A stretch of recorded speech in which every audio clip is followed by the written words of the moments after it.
خدا کی طرف سے ایک مکمل شخصیت ہے، اور اس نے ہمیں اس دنیا میں کسی خاص مقصد کے لیے انفرادی حیثیت میں بھیجا ہے۔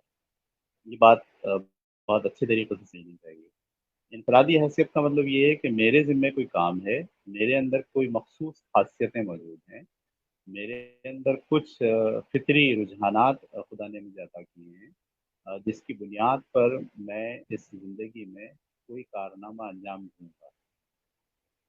یہ فطری رجحان جو مجھے خدا نے دیا ہے، میں اس کو سمجھ نہیں پاتا جب میں اپنا آپ دوسروں کے کنٹرول میں دے دیتا ہوں۔ یہ ایک بہت بنیادی نظریہ ہے۔ یعنی اگر میں نقالی پر آ جاؤں، دوسروں کی نقل کرنے لگوں، یا دوسروں کی سوجھ بوجھ اور ان کی پلاننگ کے تحت اپنی زندگی گزاروں، تو میں ساری زندگی یہ بات سمجھ ہی نہیں پاؤں گا کہ میں اس دنیا میں کس مقصد کے لیے آیا اور مجھے اس دنیا میں کیا کام کرنا ہے۔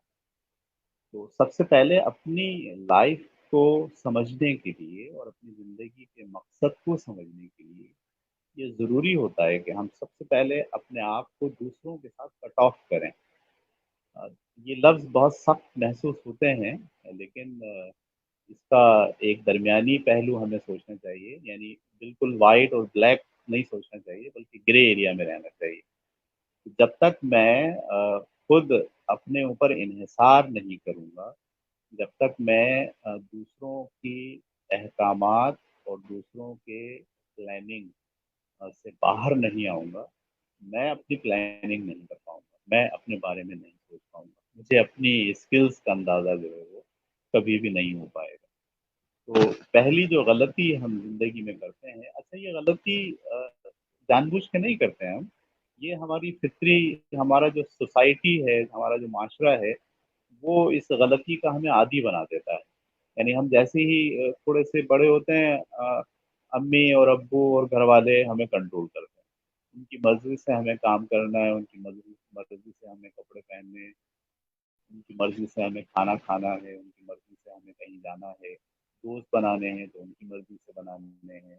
اب بس سے تو بہت ڈر لگتا ہے ہمیں، ان کی تو بات ہم چھوڑ ہی نہیں سکتے۔ اسی طریقے سے جب ہم یہاں سے گھر سے باہر نکل کے اسکول پہنچتے ہیں، تو اسکول کے اندر بھی ہمیں جو ہے وہ استانیہ صاحبہ اور استاد صاحب جو ہے وہ ڈنڈا لے کے بیٹھے ہوتے ہیں، اور وہ ہمیں کنٹرول کرتے ہیں۔ صحیح ہے، حاشیہ کھینچیے، لائن کھینچیے، لائن پہ لکھیے، ٹھیک ہے، ایسے بیٹھیے، ایسے اٹھیے، لائن بنا کے چلیے، لائن سے باہر نہیں نکلیے۔ یعنی ہم نے اپنے آپ کو مکمل طور پر جو ہے وہ اپنی سوسائٹی کے کنٹرول میں دیا ہوا ہے۔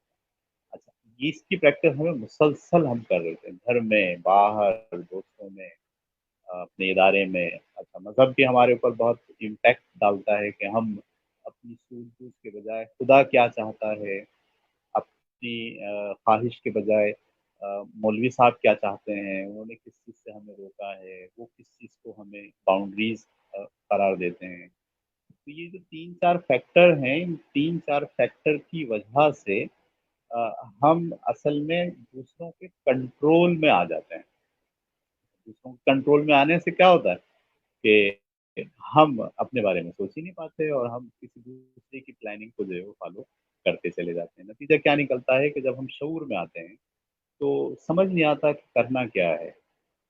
میں تو یہاں تک دیکھتا ہوں کہ 25 26 سال 30 سال کی عمر میں بھی پہنچنے کے بعد ہم آ، والدہ اور والد کے کنٹرول سے باہر نہیں آتے، اور ہماری زندگی کے فیصلے وہ کر رہے ہوتے ہیں، اور وہ بتاتے ہیں کہ بیٹے آپ کو کیسے رہنا ہے، ٹھیک ہے۔ اچھا، وہ ہمیشہ ہمیں بے وقوف گردانتے ہیں، وہ ثابت کرتے ہیں کہ تم بے وقوف ہو اور تمہیں کچھ نہیں پتا، ہمیں سب پتہ ہے، ہم تمہیں بتائیں گے، وہ تم صحیح کرو گے، اگر ہماری بات نہیں سنو گے تو پھر تمہارا تو بیڑا غرق ہو جانا ہے۔ اور ہم بھی بڑے فرما بردار بچوں کی طرح ان کی ہر بات کو، حتیٰ کہ میں حیران ہوتا ہوں، یعنی آپ اگر بیمار پڑتے ہیں تو بیماری کے علاج کے لیے ڈاکٹر کے پاس جانا یقیناً بہتر ہوتا ہے، لیکن میں نے دیکھا بہت سے لوگ والدہ سے پوچھتے ہیں کہ امی میں کیا کروں اس کام کے لیے، یا اس بیماری کا علاج میں کیسے کروں۔ تو اس قدر جو ہے وہ باؤنڈیج ہمارے یہاں ہو گئی ہے۔ तो ये जो पूरा सिनेरियो हमारा होता है ज़िंदगी गुज़ारने का, इसमें हमारे बंधन इतने मज़बूत हो जाते हैं कि फिर हमारा कंट्रोल हमारे हाथ में नहीं रहता। शादी हो जाए तो बेगम साहिबा आ जाती हैं, बेगम साहिबा के हाथ में कंट्रोल आ जाता है।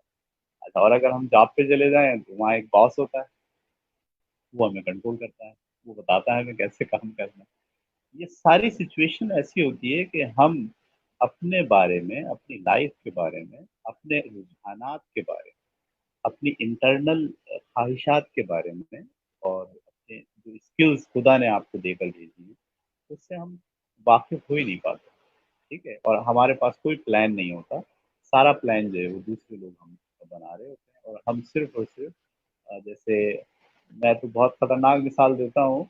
मैं अपने बारे में भी पहले मिसाल दिया करता था कि जैसे गधा गाड़ी में एक गधे को बाँध देते हैं, ठीक है? और उसकी जो लगामें होती हैं, वो ऊपर किसी के हाथ में होती हैं।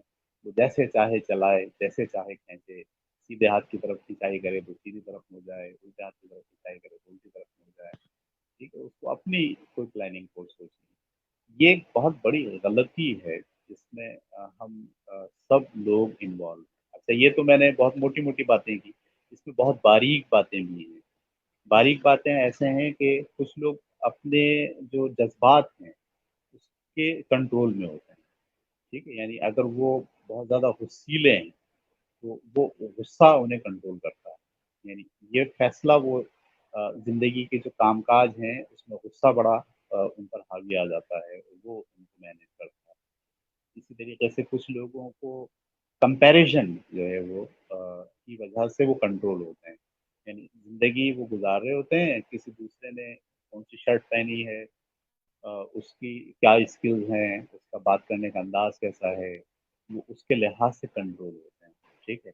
अच्छा, फिर इसमें बहुत ज़्यादा मुश्किल हालात उस वक़्त आ जाते हैं कि जब हम शख्सियत परस्ती का भी शिकार हो जाते हैं। यानी मैं अपनी सोच के बजाय किसी एक शख्सियत को अपने ऊपर हावी कर लूँ, ठीक है? उसकी नकल करूँ, उसके बोलने का अंदाज़ इख्तियार करूँ, उसकी फ़िलॉसफ़ी को फ़ॉलो करना चाहूँ और उसके प्लान को जो है वो अपनी ज़िंदगी का मकसद बना दूँ। ये दोनों तीनों चीज़ें बहुत बारीकी के लिहाज से भी आप सोचें और बहुत मोटी-मोटी बातें भी सोचें, तो ये एक एरर है। इस एरर में माशरे का हर फ़र्द जो है वो मुश्तमिल। अच्छा, अब फ़ेसबुक आ गया, ठीक है? अब फ़ेसबुक जब आ गया तो जो समाज है, वो आपको कंट्रोल कर रहा है। लाइक जो है वो आपको कंट्रोल कर रहे हैं, डिसलाइक आपको कंट्रोल कर रहे हैं, लोगों के कमेंट्स आपको कंट्रोल कर रहे हैं। यानी आप जो काम करना चाहते हैं, उसका इन्हिसार इस बात पे हो गया कि पब्लिक क्या कहती है, इसको पब्लिक कैसे लेती है। देखिए, जब तक आप इस तरह से अपने कंट्रोल अपने हाथ में रखने के बजाय समाज के हाथ में, मुख्तलिफ वाक़यात के हाथ में देंगे, जब तक आप ज़िंदगी में अपना रास्ता मुतय्यन नहीं कर, ठीक है? रास्ता मुतय्यन करने के लिए ज़रूरी है कि आप सबसे पहले अपना कंट्रोल जो है वो अपने हाथ में, यानी ये सारे बाउंडेज आप तोड़ डालें कि मैं किसी दूसरे की प्लानिंग को फॉलो नहीं करूँगा, ठीक है? मैं अपने बारे में सोचूँगा कि मैं कौन हूँ, मैं क्या करना चाहता हूँ, ठीक है? दूसरी बात अहम तरीन ये है कि कभी आप गौर से अगर हम में से हर फ़र्द अपने बारे में ये सोचे, सुबह से लेके शाम तक वो जो काम करता है, वो काम जो वो अंजाम दे रहा है, आया वो उसकी अपनी ज़ाती ख़्वाहिश है या वो किसी दूसरे के कहने में आके ज़बरदस्ती प्रेशर में रह के वो काम अंजाम दे रहा है। यानी मैं इसको इस तरह से बयान करता हूँ कि एक तरीक़ा होता है ज़िंदगी गुज़ारने का रिएक्टिव। आप हर काम रिएक्शन में करते हैं। फलाने ने कहा था, उसको दिखाना था, उसकी ख़्वाहिश पूरी करनी थी, उसको खुश करना था, सही? यानी जितने काम आप कर रहे हैं, उस काम में अगर आपकी क्या सोच है?